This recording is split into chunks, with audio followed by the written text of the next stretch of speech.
En Venezuela han surgido denuncias de violación de derechos humanos, de torturas y encarcelamientos injustificados. Y para hablar de este tema nos acompaña José Miguel Vivanco, director para las Américas de Human Rights Watch. José Miguel, gracias por estar con nosotros. Muy buenos días. No sé si tuviste oportunidad de escuchar la entrevista que le hacíamos ayer aquí en CNN a Gabriela Ramírez, defensora del pueblo de Venezuela, y nos decía que su país tiene un muy buen récord en el tema de derechos humanos. Me gustaría conocer tu reacción, si estás de acuerdo con ella, que Venezuela tiene un muy buen récord en el tema de derechos humanos. Carlos, las declaraciones de la defensora del pueblo más bien parecen declaraciones de un funcionario que representa al actual gobierno, porque lo cierto es que en Venezuela se están registrando serias violaciones a los derechos fundamentales, desde la censura a los medios. La mejor prueba son las amenazas hacia CNN por parte nada menos que del jefe de Estado, pero también la exclusión de NTN 24 de las transmisiones y las advertencias a los medios internos. No solo eso, también la represión hacia aquellos que están en las calles, muchos de ellos manifestándose pacíficamente, han sido golpeados brutalmente por agentes del Estado y también por civiles armados que trabajan combinadamente con agentes del Estado. Y los detenidos, muchos de ellos han sido también objeto de vejámenes, hay denuncias serias de tortura, golpizas, detenciones arbitrarias. El mejor ejemplo de detención arbitraria es el caso de Leopoldo López, que hasta ahora no se han exhibido evidencias que justifiquen una detención a la que se le atribuyen, a Leopoldo López le atribuyen responsabilidad en una serie de delitos que hasta ahora no han ofrecido, como digo, ninguna evidencia o prueba que lo vinculen a esos delitos. Pero si no podemos creer en la defensora del pueblo, ¿en quién podemos creer para que nos explique lo que está sucediendo dentro de Venezuela? Los datos que ella ofrecía son los siguientes. Dice que se recibieron 44 denuncias de violación a la integridad física. Dice que fueron casos presentados como tortura, de los cuales, según ella, todos están siendo investigados por la presunta participación o actuación irregular de funcionarios uniformados del Estado. Si no le podemos creer a ella, que está actuando, según lo que tú nos dices, como si fuera una funcionaria del gobierno y no como una funcionaria independiente, ¿qué se puede hacer en este tema? Estos datos, tú no confías en estos datos que nos da ella, no confías que se está investigando y se está tratando de esclarecer esta actuación irregular de funcionarios uniformados del Estado, como ella dice. Lamentablemente el récord de la Defensoría del Pueblo de Venezuela, y no solo recientemente, sino ya de hace varios años, no es confiable, porque es una entidad que se dedica más bien a maquillar, a minimizar, a justificar las políticas del actual gobierno y del gobierno anterior, del presidente Chávez.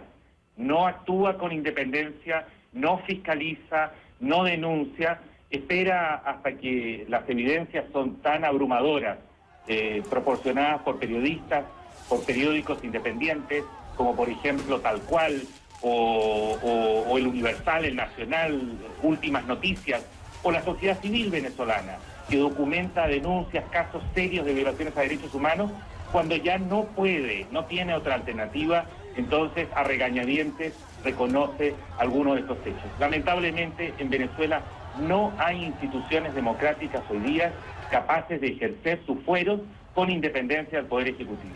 A propósito de lo que dices de los medios de comunicación, la defensora del pueblo contraataca, denuncia una campaña mediática contra Venezuela. La denuncia la hizo entre las Naciones Unidas, denunció principalmente el caso de un diario que según ella es de extrema derecha, en el que dice que la sometió a calumnias e injurias por la publicación de un titular basado en la tergiversación y que la acusa de avalar la tortura a ciudadanos que protestan. Sabemos cuál es ese titular. El diario que se refiere es el Diario Nacional. ¿Tú crees que los medios, tú mirándolo de afuera la situación, que los medios están parcializados? ¿Por qué piensas que la defensora del pueblo, cuando se está hablando de violación a los derechos humanos, se está hablando indudablemente de restricción a los medios? Ella dice que no, que los medios están creando una campaña mediática contra Venezuela. Creo que ese argumento de la defensora es la mejor prueba de su parcialidad y del hecho de que ella ve el ejercicio libre independiente de la libertad de expresión, tanto por medios nacionales como internacionales, como un riesgo.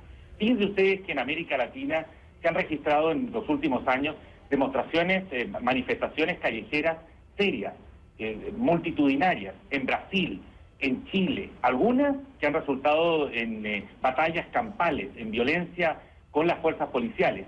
Y a ningún gobierno democrático de América Latina, concretamente en Brasil o en Chile, se le ha pasado por la cabeza censurar, restringir, atacar a los medios con el argumento de que están exagerando los hechos o desinformando. Solo en Venezuela. Y eso creo que es un buen termómetro, claro, una buena evidencia que demuestra la actitud del gobierno y de esta oficina, que es una oficina gubernamental, frente al ejercicio de la libertad de expresión. Tú mencionas, comparas con cómo fueron las protestas que sí se vivieron en Brasil, se vivieron en otras partes. Me lleva precisamente este tema a la reacción de nuestra región, a la reacción latinoamericana. Tú eres chileno, se reunieron ayer los cancilleros de UNASUR, deciden enviar una misión para tratar de restablecer el diálogo. Luego hubo unos días anteriores una reunión en la OEA donde los principales países de nuestro continente dicen que la situación indudablemente hay que controlar, hay que buscar el diálogo, pero no condenan a Venezuela. No, este panorama que tú nos planteas, ellos aparentemente no están de acuerdo, no creen que la situación sea tan dramática y no creen que el gobierno venezolano esté actuando de una manera errónea. ¿A qué se debe, tú consideras, luego de lo que tú planteas, por qué los países de nuestra región están de acuerdo de la manera con que está actuando el presidente Nicolás Maduro ante estas protestas? Porque en la región desde hace ya varios años, cada uno vela por sí, por lo propio, cada uno de los países.